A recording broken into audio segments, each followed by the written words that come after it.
Bismillahirrahmanirrahim. Assalamualaikum warahmatullahi wabarakatuh. Alhamdulillah sudah sampai di sini tahapnya gitu, sehingga menarik sekali memang perjalanan ini.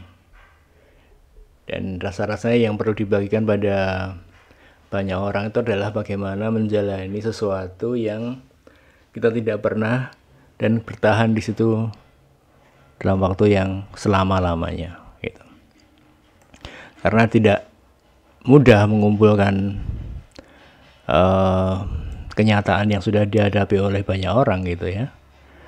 Dan satu-satunya kebenaran ya yang dihadapi sendiri gitu. Kali ini judulnya seperti itu gitu ya. Jadi sepertinya bahwa ini adalah fitrah gitu ya. Bahwa margin call itu adalah fitrah, seperti halnya bahwa yang Alexander Elder itu, good morning, my name is Nanong Nursula and I'm a proven loser. I have it in me to do serious financial damage to my account. I just did it twice. Yeah. So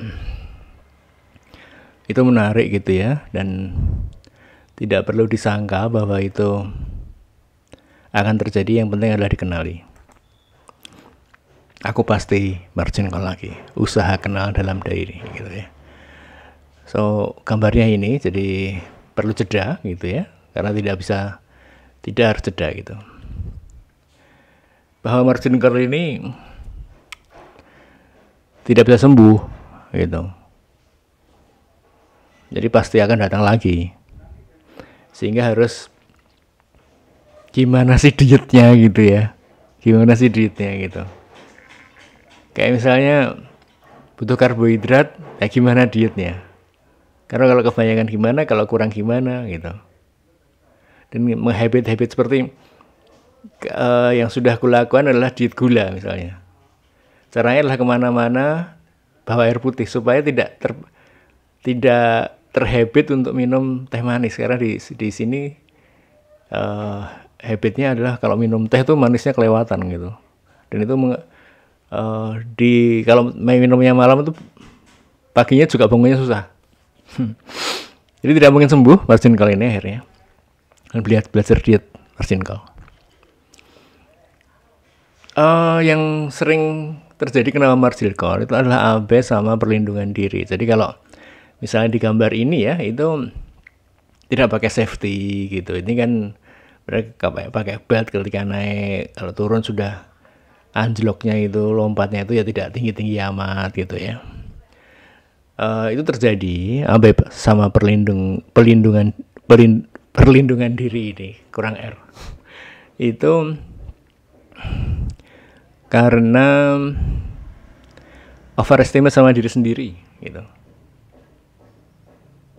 Jadi pas lagi baik overestimate, pas lagi buruk underestimate gitu. Rasa-rasanya seperti itu keadaannya gitu ya. Nah, masa lalu itu modal. Jadi sudah 2 kali dari puncak paling tinggi jatuh gitu ya. Dan itu modal gitu. Dan aku pastikan satu lagi dari puncak tertinggi, dan itu pasti gitu. So gimana caranya membuat sejarah itu menjadi modal untuk menghadapi peluang berikutnya.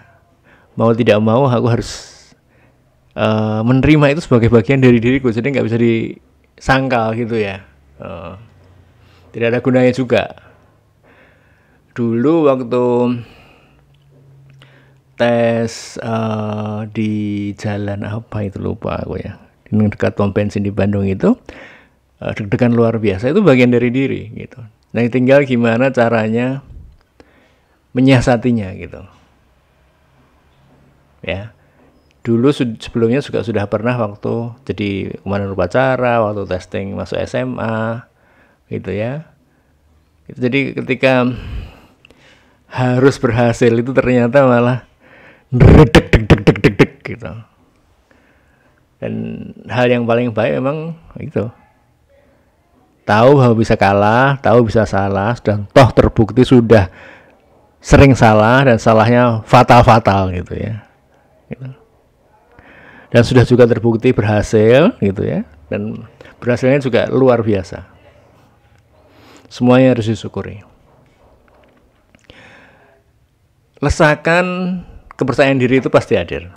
Demikian juga dengan keputusasaan ya. Gitu. Pola psikologis yang terjadi pada diriku ini akan berulang selama aku belajar trading forex gitu ya.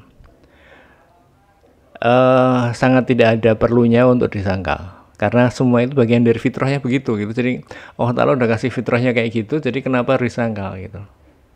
Jadi tidak boleh kata jangan, terima aja, terima aja, terima aja, terima aja. Oke, gitu aja perenungan hari ini, pelajaran hari ini. Ini sudah tahun ke-6 gitu ya, alhamdulillah bertahan di sini dengan baik-baik saja gitu ya, makin hari makin baik, hari masuknya juga makin baik, dan apa ya, switchingnya ganti posisi, ganti suasana itu juga baik. Oke, gitu aja, terima kasih, semoga ditambahkan hidayah dan ilmu dari Allah Ta'ala, semoga dapat ridho dan surganya. Ini semua jalan untuk ke situ, mendapatkan ridho dan surganya. Assalamualaikum warahmatullahi wabarakatuh.